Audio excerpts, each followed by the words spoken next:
Synth from Synthwerks, and I'm going to show you some of our newest releases of products and basically our product line. What we make, we're a local company, like many of these modular makers that make the small Euro stuff. We are a small company. We make a handful of products. We kind of focus on performance modules, which are modules that are used to control other modules and not necessarily make sounds themselves or anything like that. We make a series of them that are based primarily on a technology. We kind of like own this technology as far as the market goes. We don't own it personally. I wish we did, but it's force sensing resistor technology, and that's these little guys here. And what it is it's a multi-layer vinyl product that's like a layer of carbon and a layer of silk screened metal fingers. And basically, when you press on it, as you press harder, the resistance changes between the elements, and you can use it to create a control loop.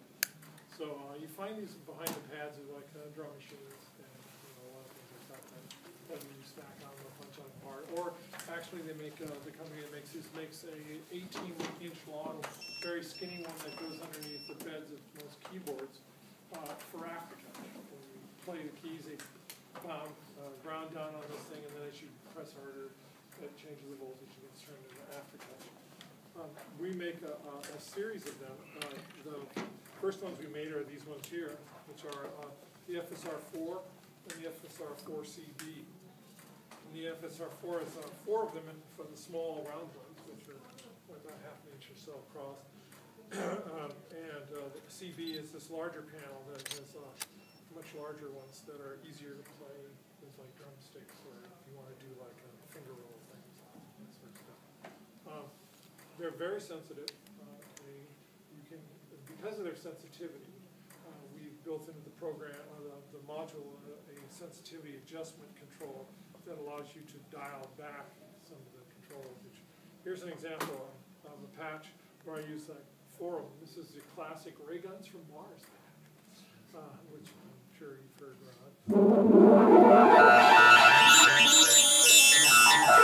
So right now, it's being quantized by this module here, which will turn the continuous control voltage into distinct steps in chromatic scale. So this first pad controls the pitch of the original oscillator. The second pad controls the filter. The more I press the you get filter.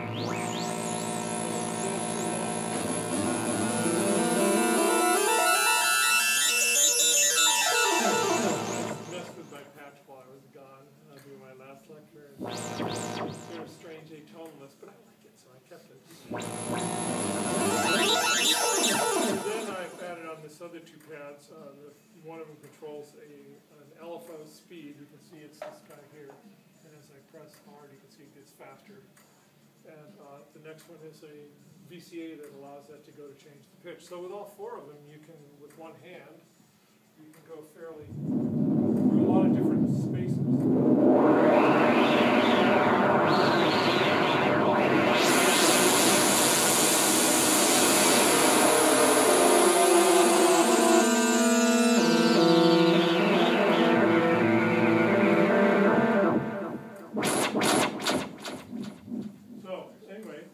Those modules come in those 2 different forms, plus this one here, which is a simple, just a single channel. And I've actually had, we've had pictures from a gent who's made a guitar controller, and he has 4 of them like this, you know, so you can play with it, which is actually a pretty cool idea. And someone else mentioned today, a woodwind player who was in the show, mentioned that it would be nice to have a foot pedal, and I'm thinking that may be another thing, is to take a pad like this and put it on a floor panel with a pad above it, so you could actually do 4-quadrant control. Now it's fairly sensitive, so one would have to change the. Oh, is that buzzing? The battery backup is going to be. Oh, it's clicking. Was it not plugging? I think maybe you're running one through it. Oh, I plugged into the back of it. Yeah, but maybe not the battery. Oh, maybe not. I'll tell you in a minute. No, you're plugged into the battery.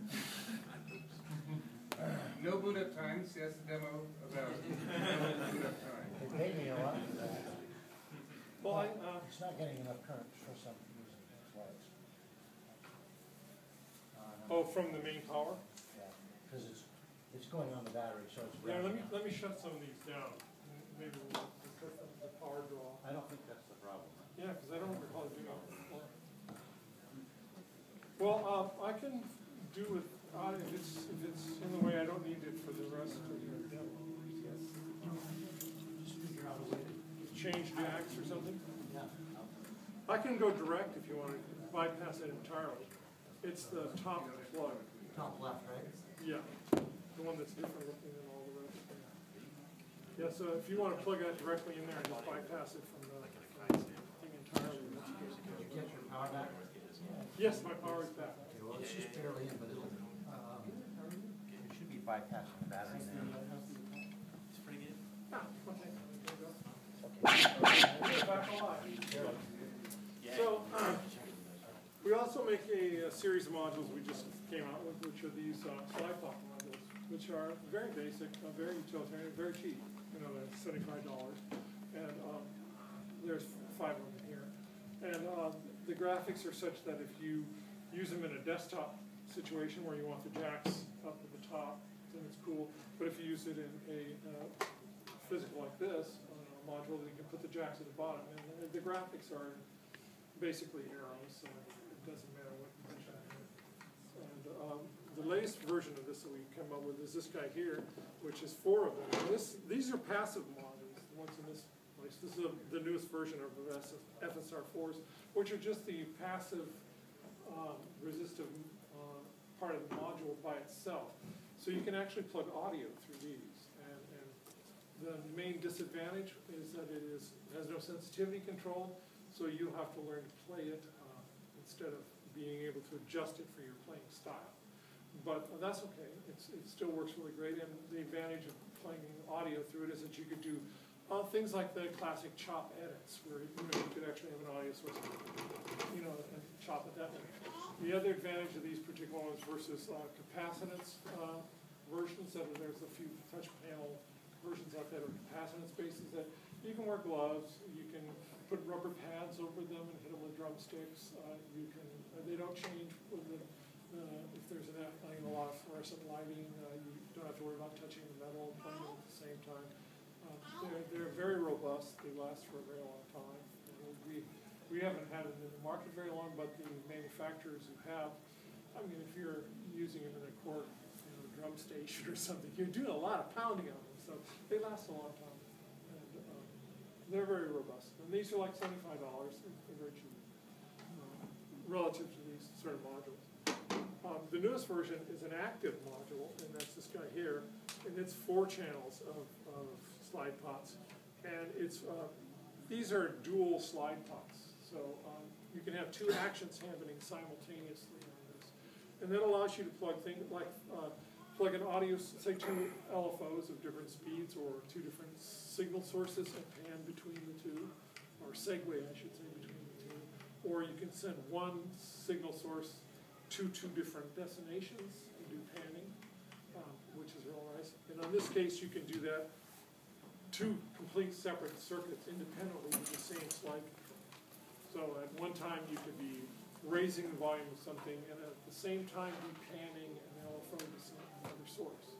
So it's you can passionately do a lot of stuff. And it's normalized to the control voltages in the system, or the power supply in the system. So you don't need to, you can use it to actually be a source of control voltages. Instead of the passive ones, you have to punch to plug a DC source into the control voltage source. And also we make these lamp modules, which are convenient in a dark studio environment. They have a little dimmer control. You can also use your standard off-the-shelf laptop lamp. So you can, if you have a fancier lamp that you want to use, or one shaped like a monkey or something, you can turn it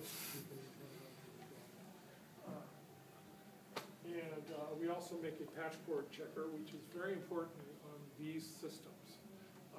These 1/8" jacks, depending on the manufacturer who uses 1/8" jacks, they can become quite flaky. there's a certain run of a particular jack that's used by most everybody in this industry a couple of years back that had some bad metallurgic problems with the actual spring leaf section that wouldn't work after a while. So if you're wondering, well, it's in my cord that's broken, or is it the jack that's broken, you can plug into this guy here and it'll light up for all the states of broken and short. It also provides a DC voltage if you want to, and it also makes a 5-volt supply. So for instance, if you have a module like this MIDI converter that requires 5 volts, and you can power that module also. The other newest one we have here is are these programmer modules. There's also one in that right over there. What it is a lot of times in modular work, of course, it's hard to recall patches, that the way that you had them, or and you know, it's settings that you may go between in a song or something can be just subtle variations of a particular patch. So with the programmer, basically all it does is has 4 columns of 4 knobs each, and when you press the button, it turns on that column, and whatever knob settings you have at that particular place are outputted at the end. Okay, that's very basic, very straight ahead. These can be chained like they are here as two next to each other, so that basically it's 8 different choices.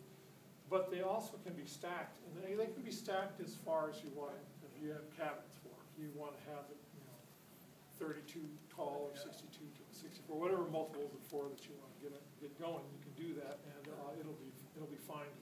Kind of wastes a lot of space in these systems, but that's cool. Buy as many as you want. This button pushing I'm doing, of course, will be done by an external gate. So you can have processes in your program if you are one of those algorithmic type programmers who likes to make a self-generating patch that runs on its own. You can have it do things that after a certain number of iterations, it changes a lot of parameters at once. That's really easy to do. One of the advantages of this particular design, and we decided to add a little bit more since it's running with a processor inside that does this, is that you can press all 4 buttons in at one time for 2 seconds or so. And you get this magic display. Come on. Oops, I'm not pressing all 4. Press all 4, and it'll do this little sequence display.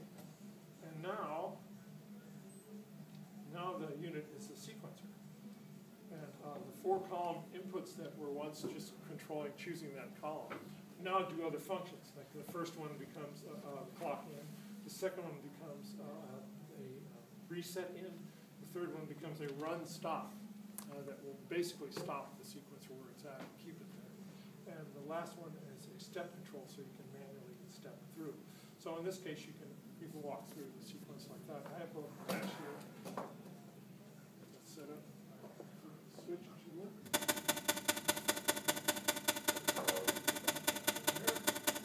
In the transit, something got changed. Oh, I know. So right now it's got a column that's changing pitch of this particular piston Honda. The second column is changing the wave table of the piston Honda, which does a lot of strange stuff, tonality-wise. And then there's the filter control. And oh yeah, the last one is changing the reverb times. It's an effects module here. Now I also am using this column here to feed back into the reset command, so I can turn up the knob here and change the step count. It's really an oddball patch.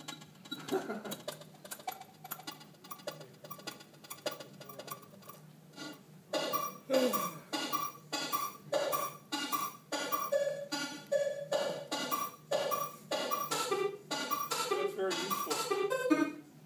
Gives you the added and of course in this mode it's stackable in the size you want to go to. So if you wanted to have 64 parameters being controlled this way, you can go for it, which is really nice. We build it out that way. We are going to be